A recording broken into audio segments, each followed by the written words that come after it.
Clip number 1098۔ اس clip میں آپ قرآن پاک کی سورہ عنکبوت کی آیت نمبر 23 سے 25 تک کی تلاوت، ترجمہ اور تفسیر قرآن صراط الجنان سماعت فرمائیں گے۔ بسم اللہ الرحمن الرحیم۔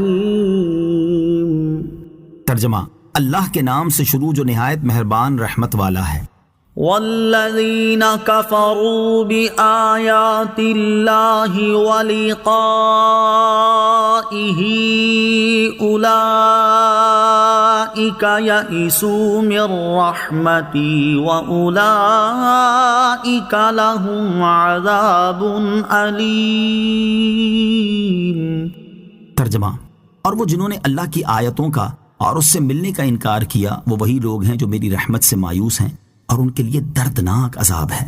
والذین کفروا بآیات اللہ ولقائہ، اور وہ جنہوں نے اللہ کی آیتوں کا اور اس سے ملنے کا انکار کیا، یعنی جو لوگ قرآن مجید اور قیامت کے دن دوبارہ زندہ کیے جانے پر ایمان نہ لائے، وہ وہی لوگ ہیں جو اللہ تعالیٰ کی رحمت سے مایوس ہیں اور وہ اپنے کسی نیک عمل کی جزا و ثواب کے قائل نہیں، کیونکہ جب وہ قیامت اور جنت کے ہی منکر ہیں تو اللہ تعالیٰ کی رحمت اور جزا کے قائل کیسے ہو سکتے ہیں؟ ایسے لوگوں کے لیے جہنم کا دردناک عذاب ہے۔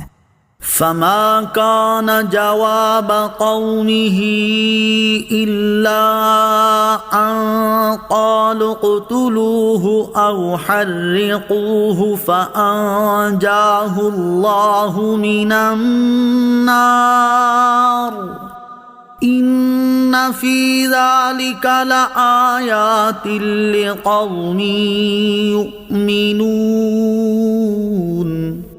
ترجمہ: تو ابراہیم کی قوم کا کوئی جواب نہ تھا مگر یہ کہ انہوں نے کہا انہیں قتل کر دو یا جلا دو، تو اللہ نے انہیں آگ سے بچا لیا، بے شک اس میں ایمان والوں کے لیے ضرور نشانیاں ہیں۔ فما كان جواب قومه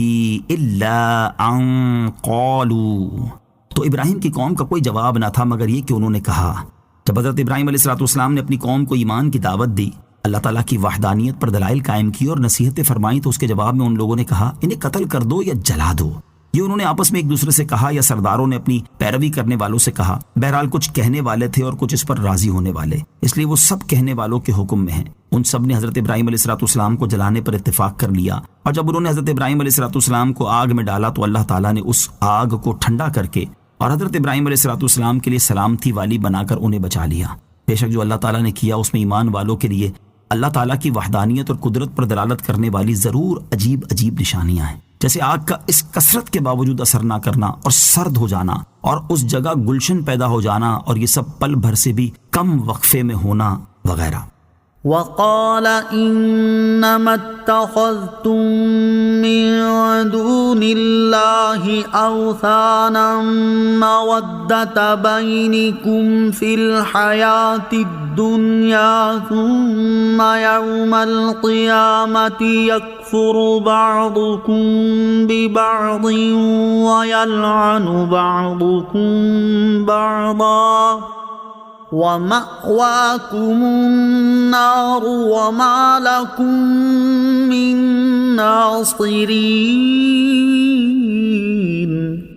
ترجمہ: اور ابراہیم نے فرمایا تم نے تو دنیاوی زندگی میں اپنی آپس کی دوستی کی وجہ سے اللہ کے سوا یہ بت یعنی معبود بنا لیے ہیں، پھر قیامت کے دن تم میں ایک دوسرے کا انکار کرے گا اور ایک دوسرے پر لعنت کرے گا، اور تم سب کا ٹھکانہ جہنم ہے اور تمہارا کوئی مددگار نہیں۔ وقال، اور ابراہیم نے فرمایا۔ اس آیت کی ایک تفسیر یہ ہے کہ جب حضرت ابراہیم علیہ السلام سلامتی کے ساتھ آگ سے باہر تشریف لائے تو آپ نے کفار سے فرمایا کہ تم نے کسی دلیل کے بغیر صرف بتوں سے دوستی کی وجہ سے انہیں اپنا معبود تو بنا لیا، لیکن یاد رکھو تمہاری یہ محض نام کی ظاہری دوستی بھی صرف دنیا کی زندگی تک رہے گی، پھر قیامت کے دن تمہارا حال یہ ہوگا کہ تم اپنے معبودوں کا انکار کر دو گے اور تمہارے معبود تمہاری عبادت کا انکار کر دیں گے، تم ایک دوسرے پر لعنت کرو گے اور ایک دوسرے پر الزام تراشی کرو گے۔ بت کہیں گے کہ تم لوگوں نے میری عبادت کر کے مجھے جہنم میں ڈلوا دیا، اور تم کہو گے کہ ہمیں اپنی عبادت کے ذریعے گمراہ کر کے تم نے ہمیں عذاب میں مبتلا کر دیا۔ تم لان تان کے ذریعے ایک دوسرے کو دور کرنے کی کوشش کرو گے لیکن دور نہ ہوگے، بلکہ جس طرح دنیا میں اکٹھے تھے اسی طرح جہنم میں بھی